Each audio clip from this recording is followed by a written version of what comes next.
Ladies and gentlemen, my name's Porter, and in this RedGamingTech.com video, we're going to be discussing and analysing tech news which, as usual, has popped up in the past 24 or so hours. I'd like to start the video by apologising for me not being on camera today. I forgot to charge the spare power packs for the camera, and I've been filming most of the day with Ryzen 3000 analysis. I actually put a Twitter poll out yesterday asking what you prefer me to analyse first, RDNA or Ryzen 3000/Zen 2. The majority of people voted for Ryzen 3000, but basically I forgot to charge the spare camera, batteries, and I'm running out of time today because I also need to do some narration for the video as well, so it's just kind of like what it is. So today, me not on camera. Normally it's Amy that's not on camera, or Amy/Amata, but today it's my turn. But anyway, we do have some pretty awesome stuff to cover, and we're going to start things out with something light but kind of amusing if nothing else, and that is the RX 5700 XT. So you might recall that AMD during the E3 press conference did actually mention that there would be an anniversary edition which had identical specifications, albeit with slightly higher clock frequencies. But actually, if you take a look at the slide that is presented at E3 2019, kudos to PC Games N actually for this discovery. There's actually something rather amusing. And that is that on the cooler shroud, or more specifically on the fan itself, it lists the card, or rather calls the card, the Radeon RX 690 limited edition. That's once again around the circumference of the card's single radial fan. And it's quite amusing that this actually happened, and it pretty much confirms a couple of things. One, the naming scheme was very much chosen last minute, and two, well, the cards were originally anticipated to be called the 600 series. I'm actually not that certain if I prefer the 5700 naming scheme or the 600 naming scheme. I mean, honestly, it could be called Peanut Butter and the cards would still perform the same, but it's kind of interesting that AMD chose to do a switcheroo the last minute. Let me know your thoughts on this one. Would you prefer the 600 naming scheme, or would you have preferred this, the 5700 naming scheme, which, well, we have ended up with anyway? Oh, and a small update to the 5700 XT 50th Anniversary Edition and its availability. So, the original story from Cal Cutland actually told us that it would be available in just a couple of regions, and this apparently is not true.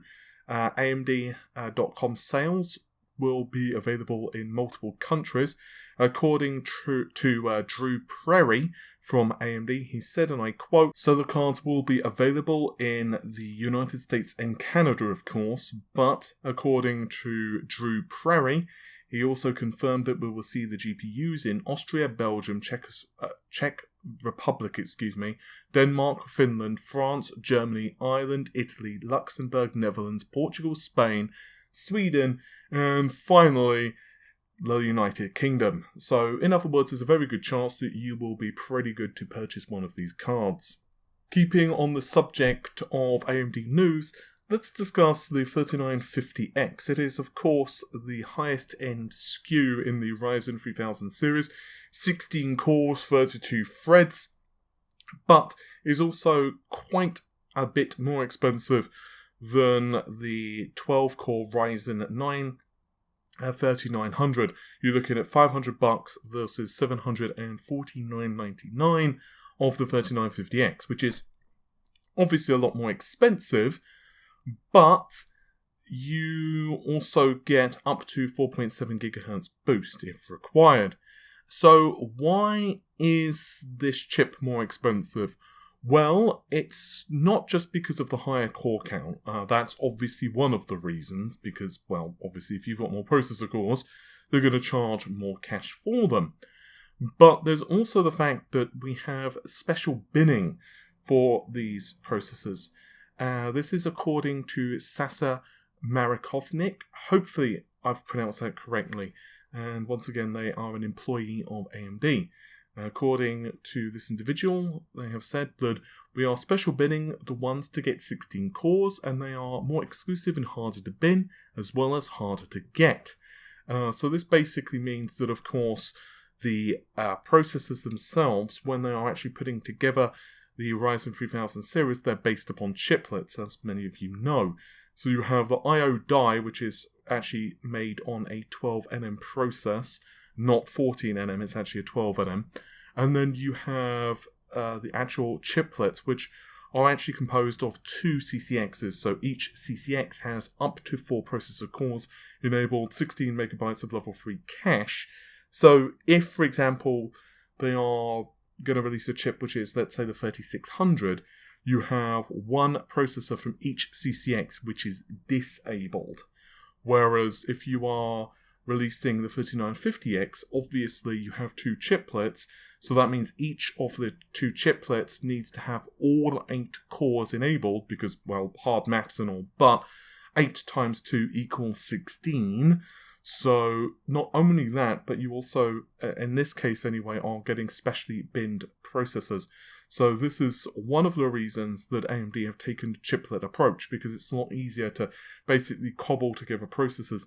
If you want more information on chiplets, the Zen 2 architecture, and a whole bunch more stuff, I've, well, actually, as I said, started to film and cobble together the video, so hopefully that should be out tomorrow/Saturday, depending on other filming schedules, because I've got an SSD to review and do a few other bits as well. But anyway, all will be up for this weekend. Also, furthermore, we also have a comment from Travis Kirsch, who has said that you don't need a 7nm processor for the memory controller, PCIe or /IO. A lot of that stuff doesn't scale that well if you shrink it, so what it does, if you take that stuff down to 7nm, is take up all this extra space, and it makes the die just cost ridiculous. So yeah, that's one of the reasons that they've just chosen the 12nm process for the I/O die. There was some questions as to why they've chosen to do that, but basically it's because there wasn't really that much benefit to shifting to the 7nm process. And the I/O die is responsible for, once again, communicating to the PCH as well as the memory of the system. But in the case of processors with over 8 cores, in other words 2 chiplets, it's also or more, I suppose, if you're counting Threadripper, but it's also responsible for Infinity Fabric communication between the 2 CPUs as well. Now, final piece of news for AMD for this video, and then we'll move over to some other stuffs, and that is that videocards.com on the Twitters has actually posted a couple of leaks for the Ryzen 5 3600 6-core processor, including an image of the CPU, plus a couple of benchmarks. We have Cinebench of 15, 20, as well as CPU-Z. They haven't actually created an article. Ycry has said to me, though, in private via DM, that he is 100% certain that these scores are legitimate. Obviously, I cannot confirm whether they are or not, but, you know, while Cinebench scores are kind of easy to fake and all, as we all know, I have quite a lot of faith in Ycry, and I don't think he would just post these if he didn't feel that they were legitimate. But, you know, I'm giving you the usual caveat there. Oh, and the other thing is, while we do have memory clock frequencies, we'll get into that in just a second, we obviously don't know other details of the system itself, like, for example, what cooler are we using, what's going on with PBO, and so on and so on. So this is not necessarily final performance, but it's at least some level of indication. I'm going to start things with the CPU-Z performance, actually, because it's a nice way to give us a nice solid groundwork of exactly what the memory frequency is. So the memory is running at 3200 MHz. I'm not going to read out the timings because I think you're quite capable of reading them. Obviously, this is 16 gigabytes of memory total, dual channel configuration, and obviously the DRAM frequency is running at 1600, but obviously, as we all know, 3200 MHz because DDR4 goodness. As for the chip, it is, of course, being reported as Matisse, 65 watts. The core voltage here is 1.344, but I don't know whether that's left on auto, and clearly if it is left on auto, well, we all know what happens with auto and voltages. The stepping is MTS-B0, and you can also see all of the instructions as well reported. We all know what those are anyway. The clock frequency here is 4200 megahertz. So what about the performance? Well, we have a single thread as well as multi-thread score. The single thread is around 500 points and the multi-thread performance is around 4000 points, which is really impressive. So the processor that's being used to compare here is a 2700X, which means that it scores slightly higher than the 2700X in single thread performance, but obviously is around 1000 points slower in multi-thread performance. Obviously it does have 4 threads fewer. This basically does put it roughly on par with an 8700K, not overclocked. I say roughly on par because the usual caveats of any processor configuration depends on the memory, depends on the timing, depends whether you're overclocking, and so on. But you have to also remember that this is like a $200 CPU, and that's really, really good, at least in my personal opinion. We also have a couple of other results. These come to us via Cinebench. So we have an R20 release. So the result that we have at the very top there is 329 Cinebench points. But I would also very much advise you to not look at that result. No, that's bad. Don't do that. Don't do the thing that's most natural to you. Instead, actually cast your eye down just above the E in the videocards.com logo, and you can see 3505 is the result, because there's actually a second entry for the 3600. And if you scroll over to the R15 result, we have a performance of 1443. And you can guess what happens if you look through the processor results. There is also a second entry there as well. It's scoring 1561 points, which basically puts it on par with an 8700K, assuming that you've not overclocked the 8700K to like 5 gigahertz or whatever. So I personally think that that's pretty impressive. I've seen some people say that it's not like super impressive, these results. But I think it's because in people's heads they're expecting it to just like leapfrog an 8700K, which, yes, it's a 6-core 12-thread processor as well, but A, you have a clock speed disadvantage, and B, you're looking at a processor which essentially launched at like half the price. So I personally think that's impressive. You're free to disagree with me and all, but I personally think that those scores are mighty decent. And finally, we're going to talk about a quick console rumour. So the next generation consoles, as we all know, is going to launch next year. And it's going to be very curious because both companies, that is Sony and Microsoft, are playing very much a game of poker. We know that both companies have access to very similar levels of technology. After all, it's not like, let's say, Microsoft are tasking Nvidia to produce their GPU, because otherwise this would be a very different discussion. Instead, both companies are, of course, using AMD. That's not to say that the two consoles have the same level of technology inside of them, though. Not only are there customizations that both companies can ask AMD to employ, but obviously you can also go with different amounts of compute units, different clock frequencies, and just a lot of other stuff. So there's also a rather interesting rumour that's floating around the internet. This is actually from a couple of Twitter users that I was speaking to late last night. So there's a rumour that the PlayStation 5 APU is going to be around 310 squared. The Scarlet APU, or more specifically the Anaconda APU, is going to come in at just under 400 squared. So to put that into perspective, that's more in line with what they're doing with the original Xbox. Like, Microsoft have actually produced rather large APUs before. The die of the original Xbox was actually, Xbox One, was actually rather large, no thanks to the ESRAM. But furthermore, another user on Twitter, Colbert Lamb, said that the PS4, this is according to his rumours, and he has been very quick to say that this information is several months old, so obviously these targets can change significantly. But the PS5 is using RDNA, we know that for certain. Zen 2, we know that for certain. A fast SSD, we know that for certain. But the APU is Gonzalo. Now, the reason I personally believe this is likely accurate with Gonzalo is Tim Apisak actually discovered this, and it's not the first time we've seen a console APU being tested and shown in public. So this basically correlates to the Navi 10 Lite thing that we keep hearing about, which means that we've got 40 compute units-ish. I would imagine, and this is speculation on my part, possibly not, but I imagine that there will be a couple of compute units disabled for yields.